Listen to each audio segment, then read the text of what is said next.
Hey, this is Scott. So welcome back to my YouTube series where I do a variety of different topics, everything from actual code to higher topics, disciplines of AI and machine learning. So we're going to do a quick video today in R, and we're going to talk about a story, an R story, so the monks in the Towers of Hanoi. So let me just show you and talk about the fact that this was a story about when the world would end, and it was determined when the monks would complete the game. And the game was the Towers of Hanoi with 64 discs. So the story goes, when I was a computer science major, that there were a group of monks that did this game, and game might not be the best term, but anyway, there was a group of monks, and so what they would do is they said, they pontificated about when the world would end. And so what they did is they constructed three poles here. You can see A, B, and C.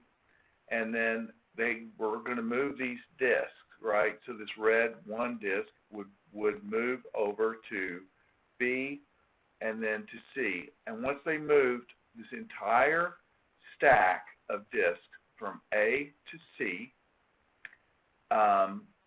then the world would end. But there's two very significant points here. One is that no disc could be moved on top of a smaller disc. So if I move 1 to B, I would need to move 2 to C, and move 1 back to C, etc. So I could not put 2 on top, this orange on top of the red, or yellow on top of the red or orange, or green on top of the red, orange, or yellow, etc. So that complicated the game quite a bit, and we'll see the R code in just a second and the number of moves it takes to do this. The second big thing is the fact that they had 64 discs, and so what they were going to do is they were going to move one disc every day. And when they completed this cycle and moved all of these discs from A to C and replicated the order of small to large, then the world would be over. So how do we do this in R? How long will it take? Well, so I've constructed this function here, Hanoi move. So it's a function in R with 4 variables, the number of disks that we have, the from, to, and via. So what pole am I going to move from? Pole I'm going to move to via what route? So a little caveat to begin with, we have this if statement here, and then otherwise we're going to do recursion, and we're going to call this function back upon itself. And you can see there's just 3 lines here. And how we're going to do this. So you can play with this on your own. I'm not going to, for brevity, because we're going to look at a couple of things here, I'm just going to leave it up to the reader or the viewer here. You can obviously type this in real quick and run it in R. And again, this is recursive programming where we're going to move stuff. So this is one of the core programming tasks that I was given, actually, not in R, but in Pascal many years ago. So let's look at the towers with 4 disks. So what I'm going to do here is I'm going to run that. And so for hang on.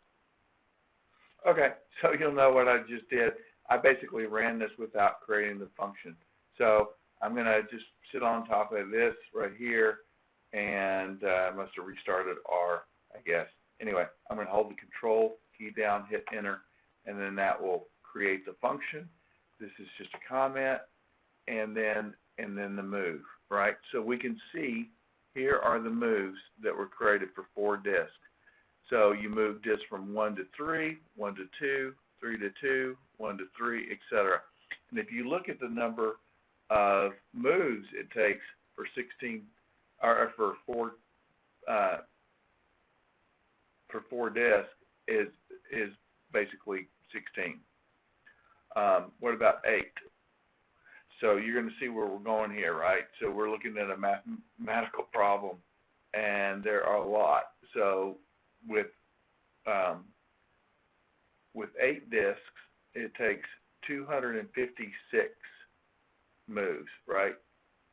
And so this is the mathematical formula. It's 2 to the power of the number of disks that we have. And you can do this, and it'll run and run and run and run. I've actually run this overnight and completed. But back to the monks, if we ran this for all 64 disks, and again, this is 1 move per day, and they were to do every disk correctly, this is the number of days that it would take. 1.8 times 10 to the 19th, which is a very, very long time. So we are in good shape. Anyway, I hope you enjoyed this, and if you did, please give me a thumbs up. Would love to hear from you. Thanks.